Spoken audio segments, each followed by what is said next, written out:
Ha realizado cursos de literatura en Harvard University y de filosofía política en Universidad degli Studi di Napoli Federico II. Autor de un libro de cuentos y uno de ensayos. Ha publicado en diversos países nacionales y extranjeros y ha sido traducido en inglés. Miembro del PEN Argentina y de Tomorrow Club del PEN Internacional.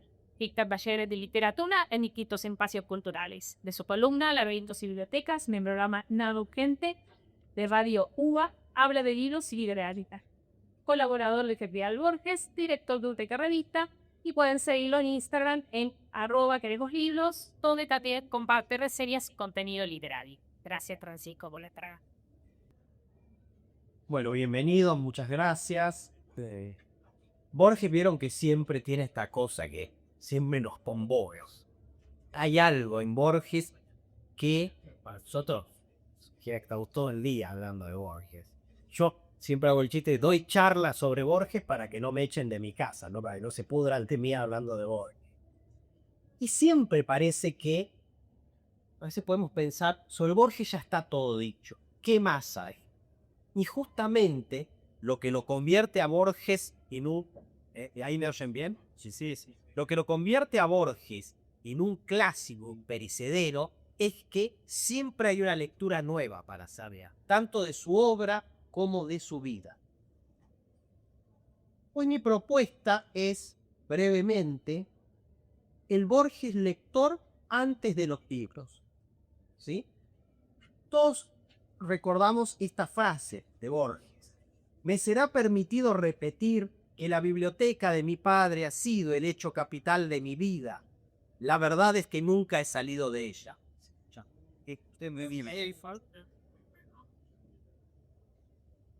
Esta figura del padre en Borges siempre está presente, ¿no? Jorge Guillermo Borges, que había nacido en 1874, muere en 1938, abogado, traductor, que quiso ser poeta, quiso ser escritor, no, él se dio cuenta que algo le faltaba, que no llegaba, a pesar de haber publicado un libro, una novela que se llama El Caudillo.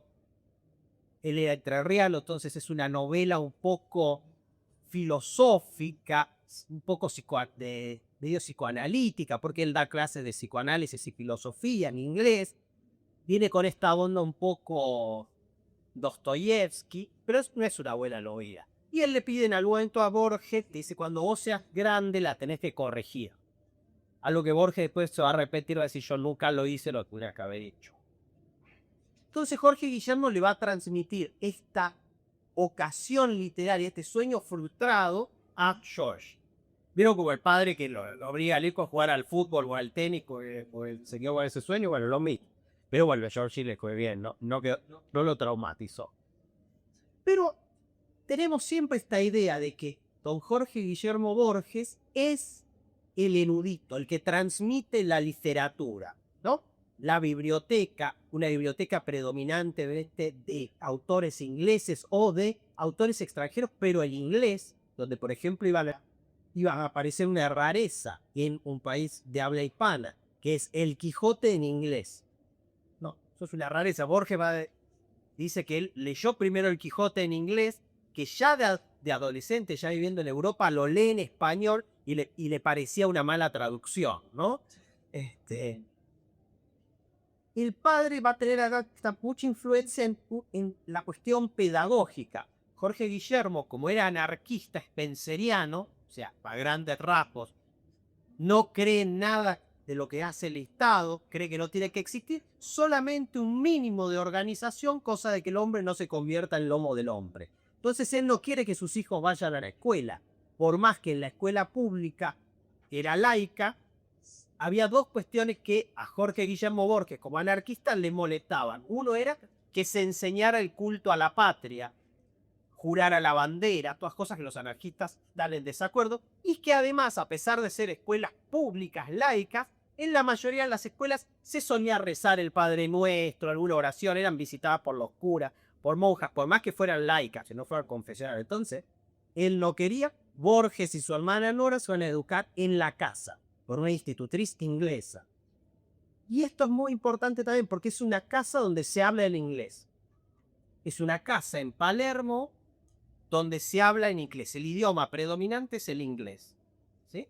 Herencia de la madre de Jorge Guillermo, inglesa, nacida en Inglaterra, que va a venir a la Argentina, que se va a casar con un coronel argentino. Sin embargo, este peso del idioma es predominante. Entonces Borges se va a criar no solo en dos lenguas, el español, la lengua materna, patria, el inglés, que también viene a ser una suerte de lengua materna, paterna, que es la cotidiana, sino que criarse en dos lenguas, en una familia así, es también criarse en la biculturalidad. Para Borges, lo más natural del mundo es que no existe una diferencia entre las culturas. Todos estamos llamados a una vocación multicultural. Entonces, para Borges eso lo mama siempre. Pero haciendo esta pequeña introducción sobre el señor Jorge Guillermo, hay que recordar lo que dicen Piglia y Alan Pauls, y ahora y en algún futuro van a decir a Piglia, Alan Pauls y Barofio, que es que no es exacta esa diferencia, es decir, los Borges, Jorge Guillermo, es la cultura, la historia, ¿no? Por todo lo inglés, y los Acevedo, encarnado en la madre, Leonor Acevedo, es la historia de la patria y nada más. Ambos van a contribuir en crear este pequeño monstruo literario, ¿no? El Borges antes de los libros. A ver, todos acá creo que hemos sido niños en algún momento de nuestras vidas, algunos ya lo hemos abandonado hace mucho, pero todos recordarán cómo se iniciaron en la literatura, con los cuentos que nos van narrando algún mayor en nuestra familia, los padres, los abuelos, también lo que nos van leyendo. Pero en el caso de Borges es muy importante la literatura oral, que es algo que él mismo después va a trabajar mucho en su estilo narrativo y en su estilo poético. Borges es esencialmente una persona que le da mucha importancia a la literatura oral y además a la literatura de fuentes orales. Si pensamos entre los libros que Borges más cita, más trabaja, vamos a encontrar todos libros que son la puesta en papel de una larguísima tradición oral. La Odisea. La Odisea es, en realidad, Homero toma una serie de historias populares que se venían narrando hace muchos siglos, las junta y hace una narración escrita. Pero esto es de la literatura oral. La Biblia es esencialmente textos o historia de la narración oral, de la literatura oral, volcadas a papel, a lo escrito. Las Mil y una Noches. También una serie de cuentos populares dispersos que Antoine Galland en el siglo XVIII, un francés, recopila, ¿sí?, de distintas fuentes, y por eso vamos a encontrar una mezcla exótica de cuentos populares árabes y cuentos populares de la India. Sinbad el marino es de la India y está mezclado junto a las historias islamistas que cuenta Sherezade, pero también está metido Aladín, que es de China. Y un libro que yo me gusta influir, que nace de lo oral, de las conversaciones, que es de la figura literaria con la que Borges más se siente identificado, que es Samuel Johnson. Gran pensador británico, poeta, el hombre que escribe el primer diccionario de la lengua inglesa, y que nosotros conocemos su vida a través de las charlas que él mantiene con su amigo discípulo ¿cómo se llama? Ahora me bloqueé. Pero bueno, de Boswell, de James Boswell, que es el que toma todo lo que habla con Samuel Johnson y lo pone por escrito. ¿Quién va a hacer eso en el futuro? ¿Quién va a convertir toda una conversación infinita en un libro escrito? Adolfo Bioy Casares, con sus conversaciones con Borges. Y acá en esto de la literatura oral, la primera influencia van a ser Leonor Acevedo, la madre de Borges, y Fanny Harlan, su abuela. Leonor Acevedo va a nacer en 1876, se va a morir en 1975. ella viene a representar un poco en la casa de los Borges la historia patria. Va a ser un poco la guardiana de eso. Ella descendiente del coronel Manuel Isidoro Suárez, héroe de Junín, que va a estar en el ejército libertador, que va a ser enemigo de Rosas, hija de Isidoro Acevedo Laprida, otra figura antirrosista que va a luchar contra Rosas y que va a participar de una cosa muy curiosa, que es uno de los que va a investigar el primer robo, el primer, en realidad, secuestro extorsivo de un cadáver en la Argentina, se roban de la Recoleta el cadáver de Inés Indart de Dorrego, que había sido cuñada de Manuel Dorrego, una mujer muy rica, y un grupo de personas se roba el cadáver, imagínense, y allá te una vuelta a esto. La señora Acevedo además tiene que aprender el inglés para poder manejarse en su casa y educar a sus hijos como quiere su marido. Y logra tal dominio de la lengua que se convierte en una gran traductora argentina. Esta es la primera edición de En la Bahía de Catherine Mansfield, traducida por ella. Y esta, bueno, además va a ser la gran influencia en el antiperonismo de Borges, que va a ser presa política del gobierno peronista en septiembre de 1948. El hecho que explica por qué Borges es rabiosamente antiperonista. ¿Por qué no le importa nada de lo que sea el peronismo? Él es, ya está, metió presa a mi mamá, no hay nada más que discutir. Esta literatura oral no va a ser una literatura formal. No es que ella le va a contar cuentos. Eso en general está, lo hacen todo, lo hace su padre, le van a leer historias. Pero la literatura oral en ella la vamos a encontrar en la memoria de los mayores y la de la historia patria. Para Borges, la ficción la memoria y la historia son una rama de la ficción. Y la señora Acevedo le va a contar a este niño estas historias de un tirano sangriento, Rosas, que es omnipotente, todopoderoso, y el que unos especies de caballeros andantes luchan contra él, se exilian en Montevideo, ¿no? Imagínense ser un niño que te cuente la historia de unos hombres de a caballo que cruzan los Andes.